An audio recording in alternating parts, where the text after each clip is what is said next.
Students, तो आज हम स्टार्ट करेंगे इस वीडियो में न्यू चैप्टर। ओके, तो थर्ड चैप्टर था उसका सेकंड पार्ट यहाँ पर हम स्टार्ट कर रहे हैं। सेकंड पार्ट है हमारा, उसका नाम है फ्रिक्शन।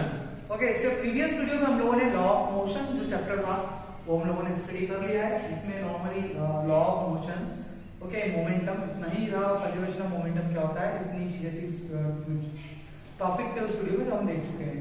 ठीक है, तो हमारा आज का जो नया चैप्टर है वो है हमारा फ्रिक्शन। ओके, तो फ्रिक्शन को स्टार्ट करने के पहले अगर हम देखें तो कोई भी ऑब्जेक्ट किसी प्लेस पे अगर रखा हुआ है, ओके, मोशन कर रहा है, तो वहां पर सारी चीजें, दोनों जितनी भी चीजें हैं वो सब चीजें पॉसिबल हो पा रही, तो कारण है उसका फोर्स। ओके, फोर्स के कारण ही संभव है कि कोई चीज एक प्लेस पे बराबर प्रॉपर रखी हुई है, क्योंकि वहां पर एक्शन एंड रिएक्शन फोर्स लग रहा है, अपोजिट एक्शन एंड रिएक्शन। ठीक है, तो ऑब्जेक्ट जो है सरफेस पे फोर्स लगा रहा है, तो सरफेस ऑब्जेक्ट पे फोर्स लगा रही है, इसलिए वो ऑब्जेक्ट जो स्टेबल रखा हुआ है।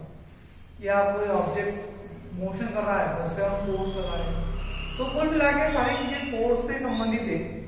और हमारा ये जो चैप्टर है फ्रिक्शन, फ्रिक्शन जो है ये भी एक प्रकार का फोर्स है, ओके, जो हेल्प करता है किसी भी ऑब्जेक्ट को मोशन करने के लिए या किसी भी प्लेस पे स्टैंड रहने के लिए। ओके, अगर हम आज चल पा रहे हैं तो उसका दूसरा रीजन है फ्रिक्शन। अगर हम आज खाना खा पा रहे हैं तो उसका कारण है friction.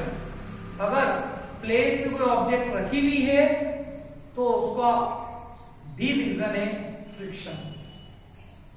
Friction is a very most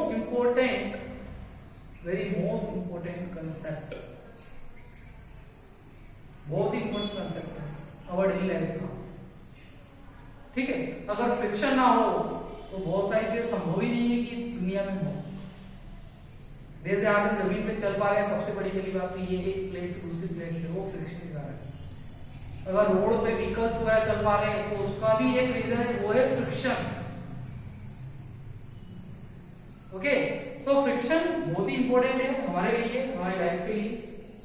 ठीक है, तो what is the friction? Friction means the force between the contact of two surface. दो सरफेस के बीच में जो फोर्स होता है उस फोर्स को हम लोग बोलते हैं फ्रिक्शन फोर्स, जिसे हिंदी में कहते हैं घर्षण। क्या बोलते हैं हिंदी में? इसे घर्षण कहते हैं।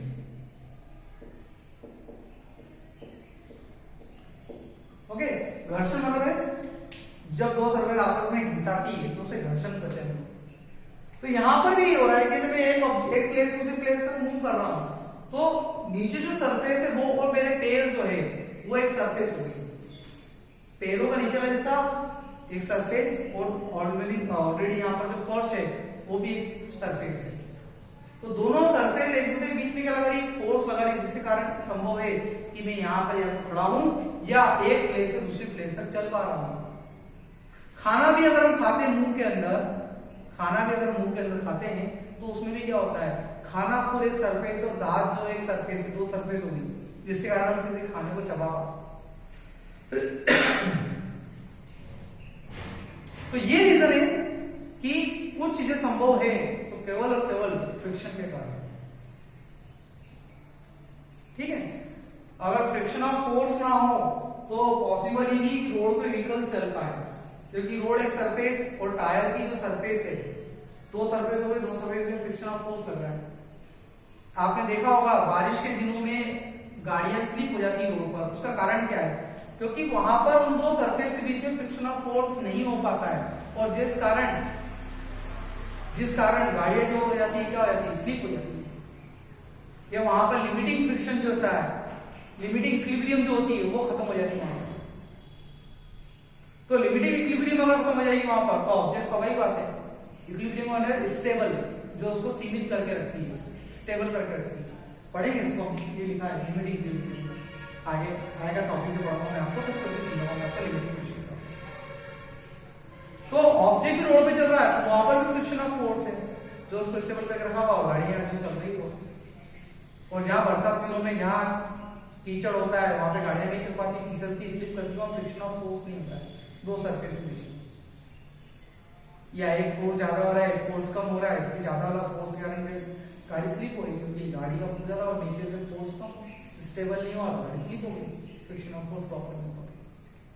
तो यही चीज है, ठीक है। तो दो सरफेस के बीच में जो फोर्स होगा उसे बोलेंगे फ्रिक्शन ऑफ फोर्स। अब हम बात करते हैं हमारा टाइप ऑफ फ्रिक्शन की। तो फ्रिक्शन कितने टाइप का होता है? फ्रिक्शन का दो टाइप का, एक होगा स्टैटिक फ्रिक्शन, होगा काइनेटिक फ्रिक्शन। अगर हम सबसे पहले बात करें हम लोग स्टैटिक फ्रिक्शन क्या होता है, तो स्टैटिक फ्रिक्शन वो फ्रिक्शन होता है जब हम किसी ऑब्जेक्ट के ऊपर फोर्स लगा रहे हैं। किसी ऑब्जेक्ट के ऊपर क्या लगा रहे हैं हम लोग? फोर्स।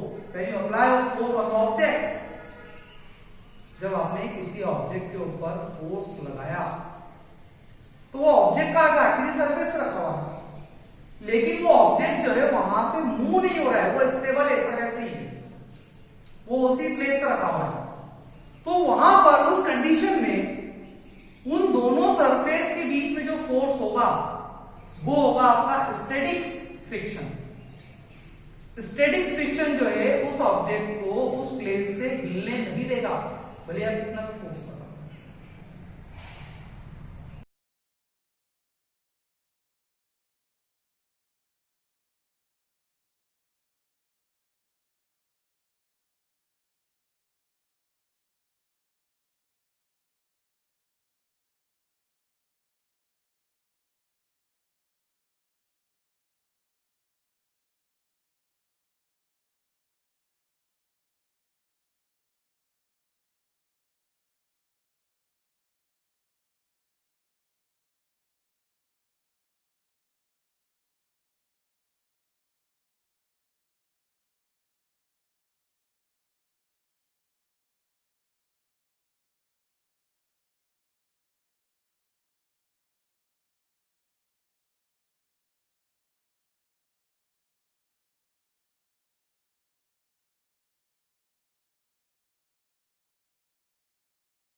कैसे सर?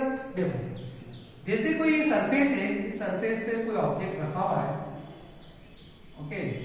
अब इस ऑब्जेक्ट में मैं आगे की ओर फोर्स लगा रहा हूं F, ये इसका वेट है, कहाँ है? नीचे की ओर। तो ये नॉर्मल रिएक्शन कहाँ होगी? अपोजिट ऊपर की ओर by the Newton third law. Newton का थर्ड लॉ क्या कहता है? Every action is opposite and equal reaction. तो अपोजिट इक्वल रिएक्शन क्या होगी? ऊपर की ओर, क्योंकि वेट का लग रहा है नीचे की ओर, नीचे फोर्स लग रहा है, कितना फोर्स लगेगा उतना ही फोर्स लगेगा, ऊपर लगेगा। ये नॉर्मल रिएक्शन और अब फ्रिक्शन ऑफ फोर्स आगे लग रहा है, तो मैंने फोर्स आगे लगाया, तो फ्रिक्शन ऑफ फोर्स लगेगा अपोजिट पीछे की ओर F।